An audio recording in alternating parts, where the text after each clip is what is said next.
ബഹുമാനപ്പെട്ട ഉസ്താദുമാരെ, പ്രിയപ്പെട്ട ഉസ്താദുമാരെ, കാരുണ്യക്കടലായ അന്ത്യപ്രവാചകൻ മുത്തു മുഹമ്മദ് മുസ്തഫ സല്ലല്ലാഹു അലൈഹി വസല്ലമയുടെ ജന്മദിനം ആഘോഷിക്കുന്ന ഈ വേദി നിങ്ങൾക്ക് മുന്നിൽ രണ്ടു വാക്ക് പറയാൻ ഞാൻ ആഗ്രഹിക്കുന്നു. നാഥൻ തൗഫീഖ് ചേറുമാറാകട്ടെ.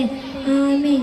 പ്രിയമുള്ളവരെ, ലോകം മുഴുവൻ അധർമ്മത്തിന്റെ ഇരുട്ടിൽ മൂടപ്പെട്ട് നന്മയും തിന്മയും തിരിച്ചറിയാൻ ആവാത്ത വിധം മതപതിച്ച് ഒരു സമൂഹത്തിലേക്കായിരുന്നു നന്മയുടെ വെളിച്ചം പകരാന് നമ്മുടെ നബി മുത്തു മുഹമ്മദ് മുസ്തഫ സല്ലല്ലാഹു അലൈഹി വസല്ലം കടന്നു വന്നു.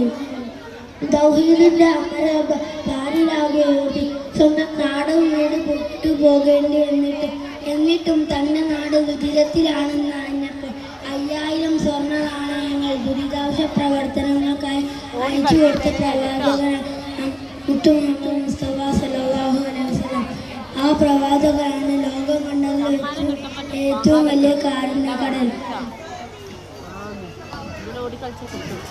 മാതാപിതാക്കളോടുള്ള കടമകൾ ഇത്രമേൽ പറഞ്ഞൊരു മറ്റൊരു പ്രവാചകനെ ലോക ചരിത്രത്തിൽ കാണാനാവില്ല. ശത്രുക്കൾ പോലും ഒറ്റ മിത്രങ്ങളായി പോകുന്ന അത്ഭുതമായിരുന്നു എന്ന്. ആ പ്രവാചകന്റെ പേരിൽ ധാരാളം സ്വലാത്തുകളും ദിക്റുകളും ചൊല്ലാനാവട്ടെ. ആമീൻ. അസ്സലാമു അലൈക്കും.